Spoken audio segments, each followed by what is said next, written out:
결혼 4년차를 맞이하는 여자입니다. 고집은성 가지고 있는 시댁이 남들 이야기인 줄로만 알았는데 알고 보니 그게 제 이야기였네요. 그 어떤 사연보다 제 사연만 한 게 또 있을까 싶어요. 남편하고는 취직하고 얼마 되지 않아서 소개로 만나게 되었고 별다른 다툼 없이 2년을 좀 넘는 시간 동안 잘 연애를 했어요. 주변에서도 결혼 언제 하냐는 이야기가 나올 정도로 제법 잘 어울리고 괜찮은 커플이었고 그래서 자연스럽게 저희도 당연히 우리가 결혼하게 되겠구나 생각을 갖게 되었습니다. 남편에게서 청혼을 받은 이후로 결혼을 준비하게 되었고 결혼 이야기가 오고 가는 과정에서 시댁에서 신혼집을 구할 때 돈을 1억을 해주기로 했다는 말을 전해 듣게 되었습니다. 시댁에서 뭘 해주느냐 마느냐에 따라서 결혼을 하고 안 하고 정할 건 아니었어요. 이미 제가 남편과 결혼을 하기로 결심한 시점에 시댁에서 지원해주기로 했다던 돈은 없는 돈이나 마찬가지였거든요. 물론 1억이 적지 않은 돈이다 보니 지원해주신다는 부분에 대해서는 굉장히 감사했습니다. 해준다는데 굳이 고집 부려서 안 받을 이유는 없었으니 말이지요. 친정에서는 시댁에서 집값에 1억을 보태주겠다는 말을 전해 듣고 그러면 결혼식 전반적인 비용부터 신혼여행 비용, 그리고 신혼집에 들어갈 혼수를 해주기로 하셨습니다. 그러던 와중에 시어머니께서 일부러 조금 티를 낸다는 게 느껴질 정도로 당신들 집의 냉장고가 오래되었다며 노래를 부르기 시작했어요. 새 걸로 바꾸고 싶다는 말이나 마찬가지였지요. 그런데 저희한테 집값으로 해주는 돈이 있으니 당장 냉장고 새 걸로 바꿀 돈이 안 된다는 식으로 말씀하시더라고요. 그래도 차라리 직접적으로 바꿔달라 이야기하셨으면 하는 부분도 있었습니다.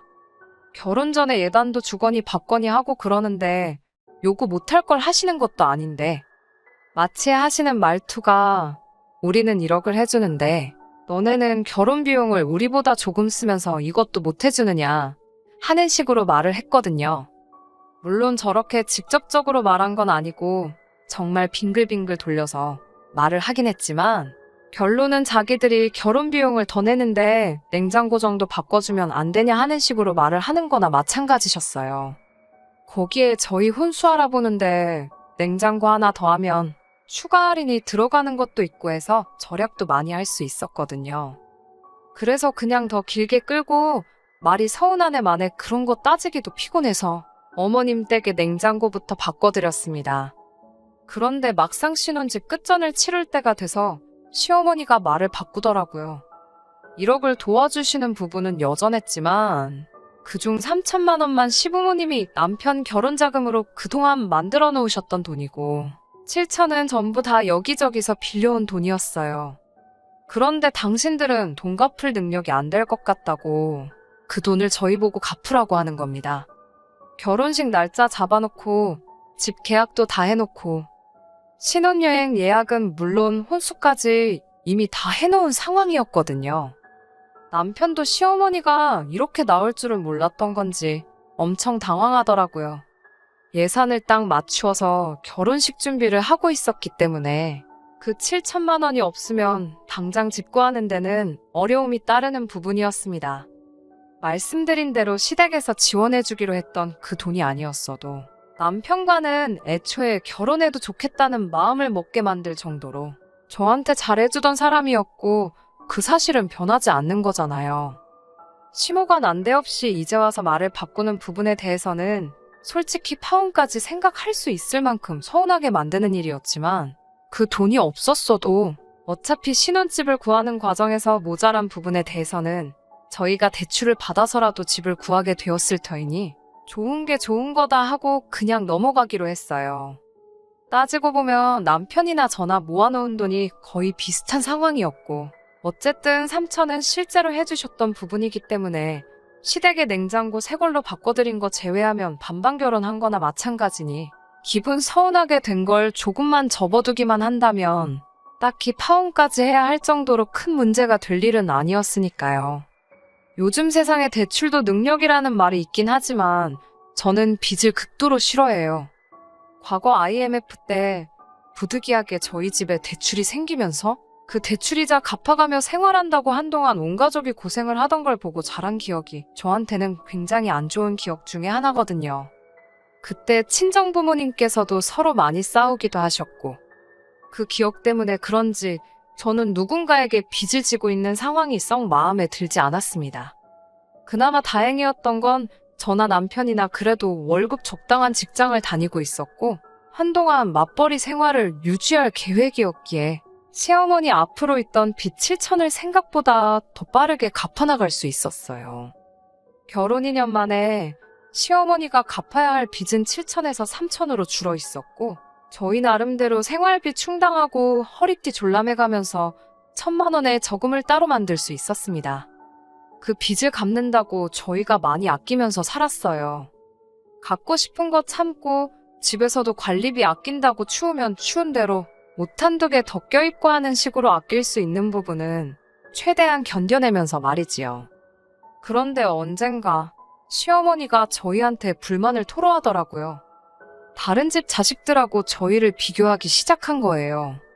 어머님이 다니시는 모임의 누구는 자식들이 장가가고 나서 매달 생활비라고 용돈도 챙겨주고 무슨 날만 되면 봉투가 찢어지도록 돈을 담아서 온다고 하시면서 저희는 뭐 명절날이나 돼야 용돈이라고 가져는 데다가 가져와봐야 기껏 돈 30만 원밖에 안 된다고 뭐라 하시더라고요.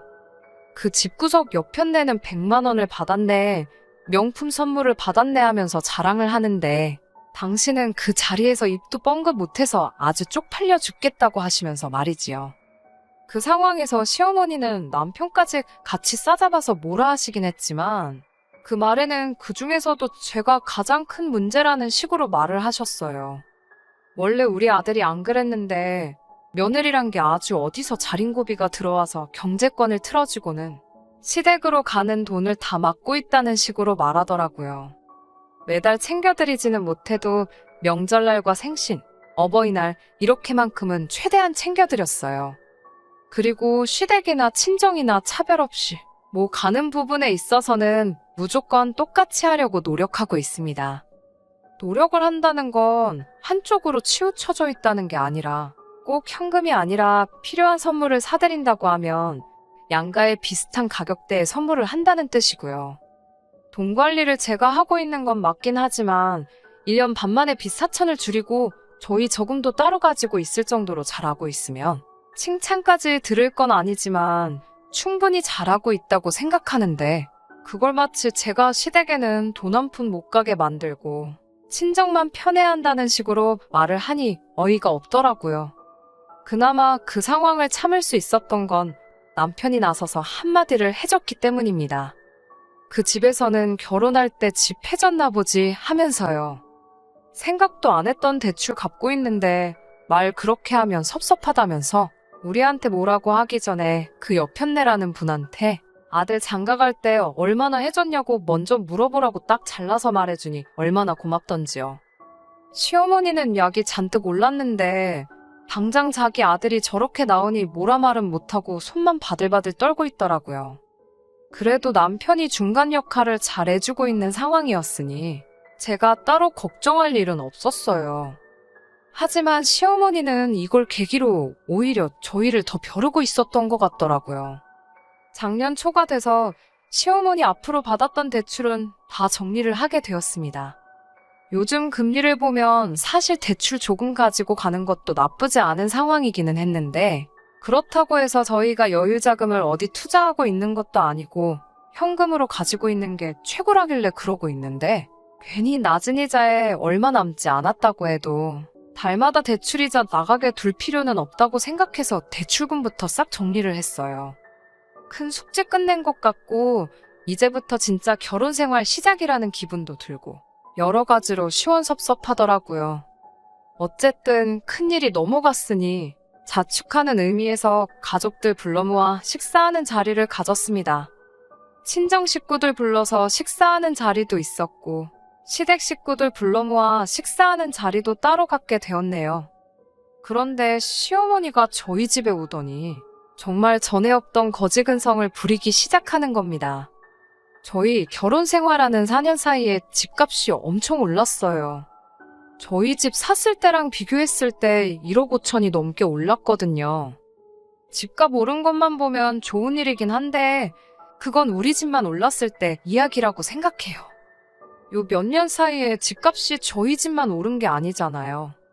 다른 데는 저희 집 오른 게 오른 것 같지도 않게 느껴질 정도로 엄청 치솟아버린 곳도 있고요. 그리고 집값이 올랐다고 해서 그건 부동산이 오른 거지 저희 재산이 늘어난 건 아니잖아요. 그게 체감이 되려면 집을 팔아서 그 돈이 제 손에 들어와야지 집값이 올랐구나 느껴지는 거잖아요. 그런데 시어머니는 집값 오른 게 다 당신 덕이라고 하는 겁니다. 당신이 저희 결혼할 때 1억을 안 해줬으면 저희가 이 집을 못 샀을 거 아니냐고 하시더라고요.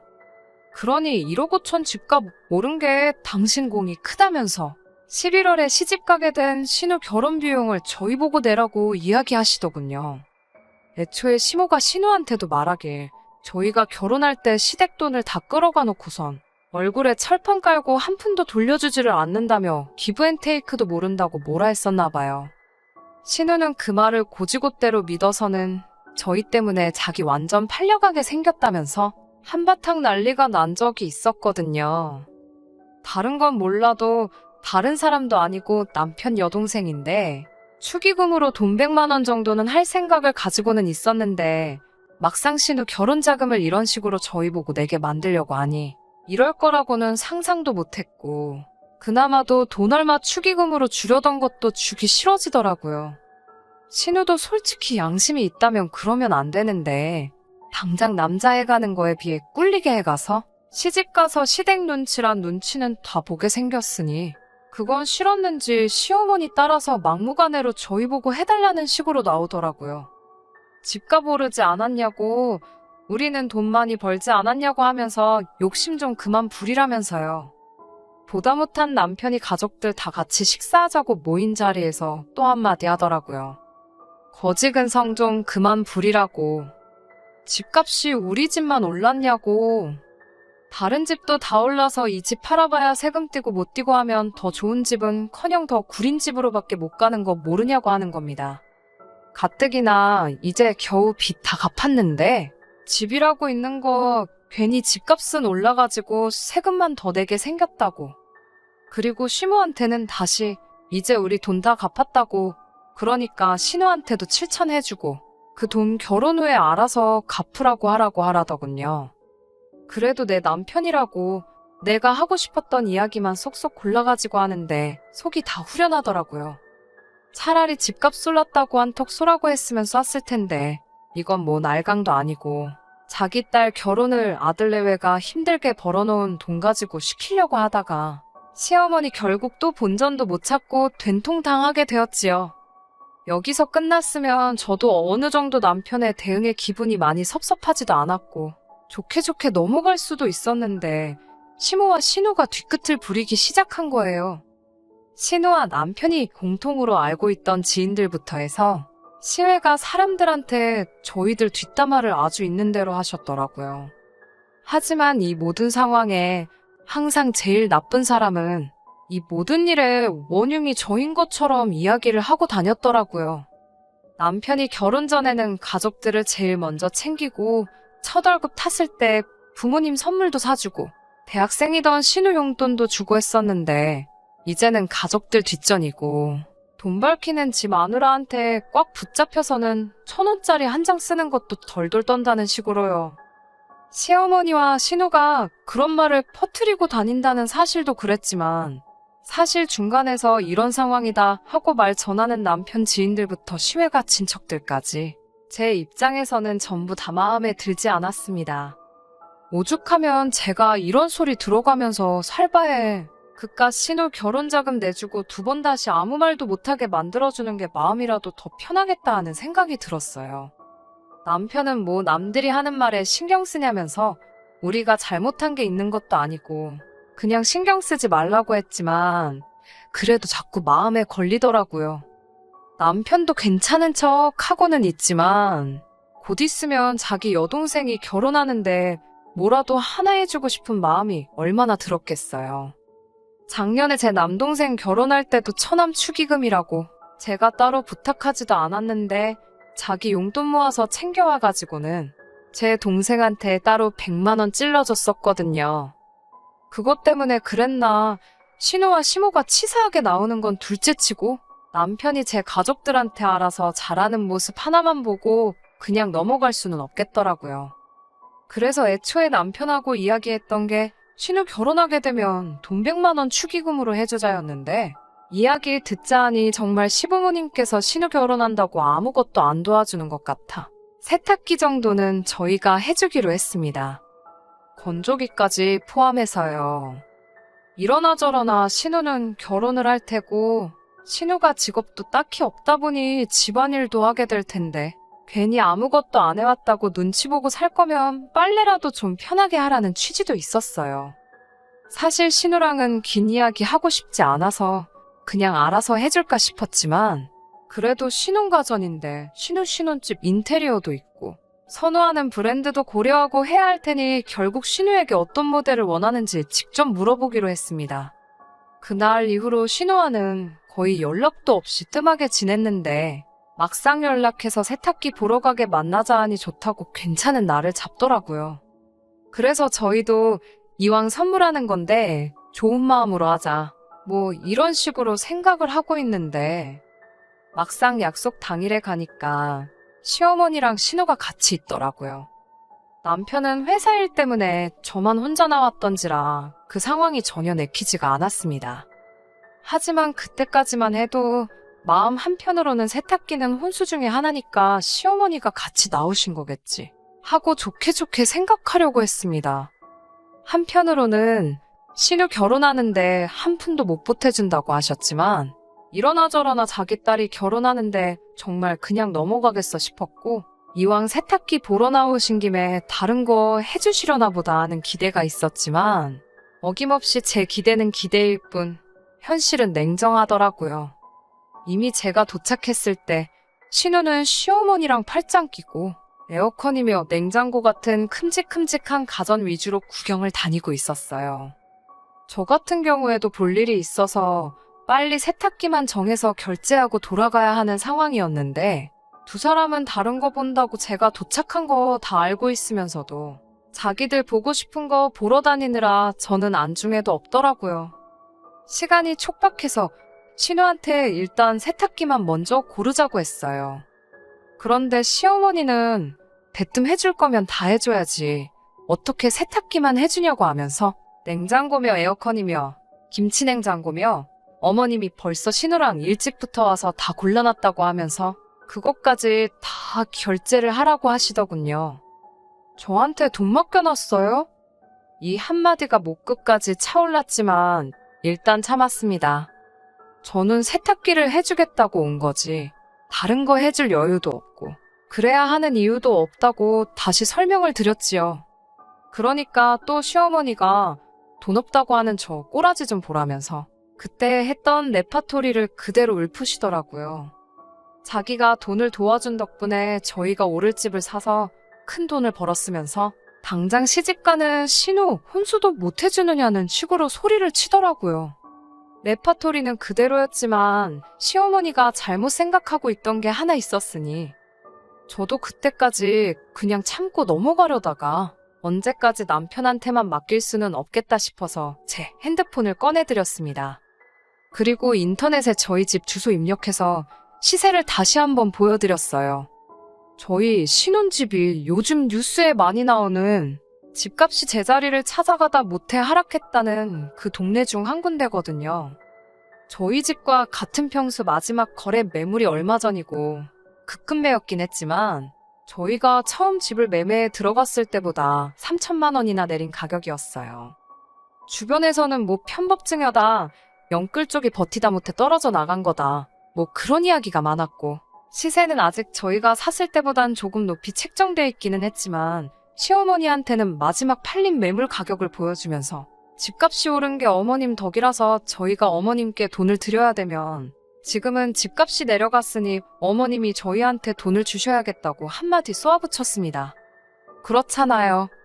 어머님 아니었으면 애초에 대출까지 갚아가며 그 집을 억지로 들어갈 필요가 없이 가진 돈에 맞는 적당한 집을 구했을 텐데 여태껏 이자 내가면서 빚진 거 다 갚아놨더니 이제 집값이 떨어지지 않았냐고요.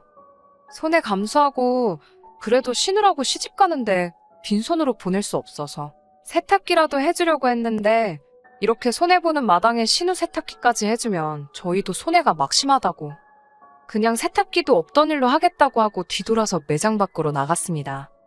제가 잘했다는 건 아니지만 솔직히 4년 동안 묵혀놨던 거 한 번에 싹 다 털어버리는 것 같아서 속 하나만큼은 엄청 후련하더군요. 그리고 등 돌려서 나가고 있는데 제가 신우 상황이었다면 끝까지 엄마 편 들면서 제 욕을 했겠지만 신우는 당장 세탁기라도 받아야겠는지 저 따라 나와서는 엄마가 저러는 거지 자기는 아주 감사하고 있다고 세탁기라도 빨리 사달라고 하더라고요. 당장 시모 자존심보다는 실리를 택한 거지요. 세탁기야 뭐 저보다는 남편이 해주는 성격이 강했으니 이왕 해주기로 한 거 해주고 나오긴 했는데 매장 안에서 어떻게 저한테 아무 말도 못하고 자기 편인 줄 알았던 신우도 제 옆에 달라붙어서 언니 하고 있으니 시어머니가 분해서 저희 쪽은 쳐다보지도 못하고 있었습니다. 남편도 제가 잘못한 거 하나 없다고 괜히 미안해할 필요 없다고 하더라고요. 시어머니와는 신우 결혼식 이후에 풀었습니다. 이제 와서 갑자기 저희한테 미안하다 하시는 진짜 의도가 뭔지는 모르겠지만 그동안 자기가 돈으로 스트레스 준 게 있다면 미안하다고 사과하시더라고요. 당신들 노후가 완벽하게 준비가 안 되어 있다 보니 가끔 가다가 돈 때문에 이렇게 스트레스를 많이 받으신다고요. 그동안 자기가 억지 부려서 미안했다 하시면서 이제 신우도 시집 갔으니 가족끼리 화목하게 지내면 어떻겠냐 하시더군요. 저도 제가 나서서 남편과 시가족들 사이 멀게 하고 싶은 생각은 추호도 없어요. 하지만 제가 그 중간에 나서서 가족들을 다시 화목하고 어떻게 잘 되도록 이끌어가고 싶은 생각도 없습니다. 여태껏 남편이 중간 역할 잘해줬으니 앞으로도 남편이 알아서 잘할 수 있게 믿고 맡겨보려고 합니다. 끝까지 들어주셔서 감사합니다. 오늘의 사연은 여기까지입니다.